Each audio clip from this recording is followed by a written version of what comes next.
Журналист жана саясий серепчи Айданбек Акматов 24 октябрда Бишкектин 1-май райондук сотунун чечими менен 20 декабрга чейин номер 1 тергөө абагына камакка алынды.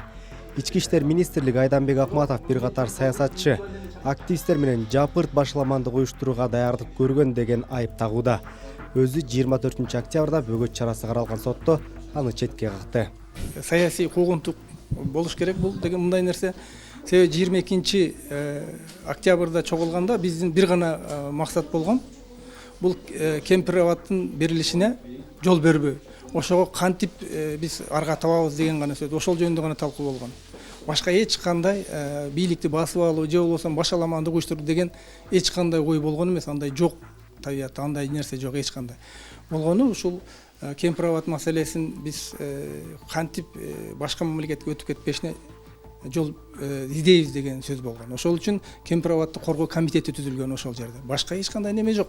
Анан парламентке таасир этүү үчүн ар бир адамдар жекече иштөө маселеси коюлган. Биз депутаттарга ынандырайлы бул жердин маанисин жеткирейли деп. Анан кээ бирөөлөр митинг өткөрүшүбүз керек парламенттин алдында деген сунуштарын айткан. Бул эми кадимки мындай талкууда айтылган, анан ошондой эле сөз болгон. Анан башка эч кандай нерсе жок. Бир жагы журналист катары, мындай экинчи жагы активист катары катышкан. 54 жаштагы Айданбек Акматов Кадамжай районундагы Чабыбай айылында төрөлгөн. 1999 жылы Жусуп Баласагын атындагы Кыргыз Улуттук университетинин кыргыз филологиясы факультетин аяктаган. Студент кезинде Кыргыз руху гезитинде кабарчы болуп ишке кирип, 1998 жылдан тарта Азаттык радиосу менен кызматташа баштаган. 2010 жылдан кийин Азаттык радиосунда редактор болуп, 2017 жылга чейин иштеген. Азаттыкта бир катар аналитикалык макалалар жазып, апта берүүсүн даярдап турган. Журналистикада Айданбек Акматовду биз баягы аналитик журналист катары билебиз. Аналитикалык макалаларды, материалдарды жазган журналисттер аз эле негизи Кыргызстанда бир 5 манжа менен санап көрсөтө турган жерде да, ошолордун эң көрүнүктүүсү Айданбек. Деди калемдеши Аскер Сакыбаева. Айданбек Акматов акыркы жылдары социалдык тармактар аркылуу саясат, экономика темалары боюнча анализдерин жазып, бийликке альтернативдүү сунуштарын берип келатат. Комтөргени Кыргызстандагы валюта саясаты, шайлоо мыйзамдары боюнча тез-тез пикирин жарыялап турат. Саясатка да аралашып, 2020 жылы жогорку кеңешке болгон шайлоодо Бүтүн Кыргызстан партиясы менен 2021 жылкы парламенттик жарышка Кадамжай шайлоо округунан бир мандаттуу шайлоого катышты.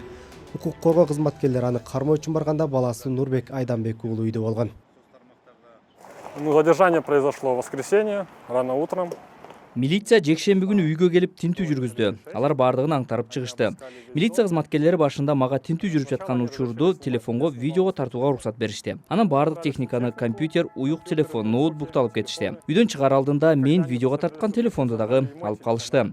Атам өзүнүн пикирин социалдык тармактарга жазып турат. Ал куру сөз менен эмес, фактыларды чогултуп, далилдер менен окурмандарга жеткирүүгө аракет кылат.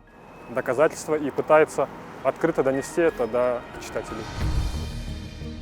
Кыргыз коомчулугу Айданбек Акматовду Өзбекстандын Сох анклавы боюнча Кыргыз бийлиги Өзбекстан менен 2001 жылы түзгөн жашыруун келишимге байланыштуу жакшы тааныйт. 2001 жылы февраль айында адегенде кыргызстандыктардан жашырылып, бирок ачыкка чыгып кеткен Кыргыз-Өзбек меморандумуна кол коюлган. Ага ылайык Кыргызстан Сох анклавын Өзбекстан менен байланыштырууга коридор ачып берүүгө, Өзбек тарап өзүнүн жеринен ага жараша жери бөлүп берүүгө макул болгон. Кыргызстан менен Өзбекстандын ошол кездеги президенттери Аскар Акаев менен Ислам Каримовдун макулдашуусунан кийин февраль айында Бишкекке Өзбекстандын ал кездеги өкмөт башчысы Уткир Султанов келип, Кыргызстандын ошол туштагы премьер-министри Курманбек Бакиев менен Сох боюнча сүйлөшүү өткөргөн. Жыйынтыгында Сохко коридор берүү боюнча жашыруун протоколго кол коюлган. Баткен, Лейлек райондорун Сүлүктүү шаарын анклавга айлата турган ал протокол Айданбек Акматовдун колуна тийип, Азаттыктын эфиринен алып чыккан.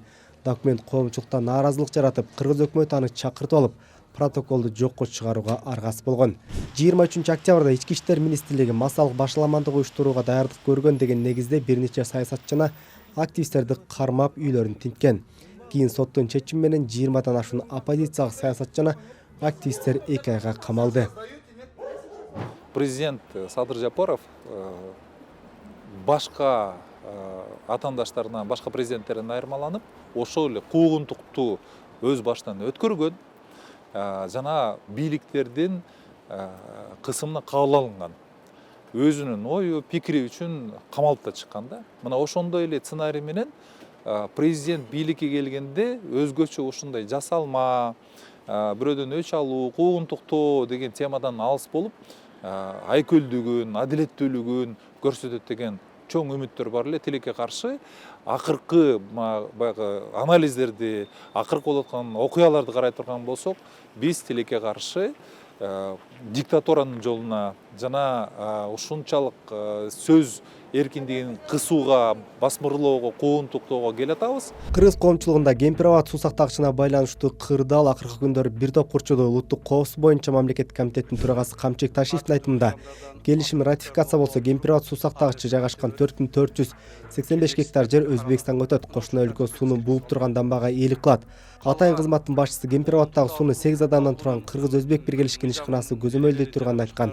Суунун деңгээли 908 горизонталдан 900гө түшүрүүдө 1246 гектар жер бошоп, аны жергиликтүү тургундар колдонсо болору белгиленген.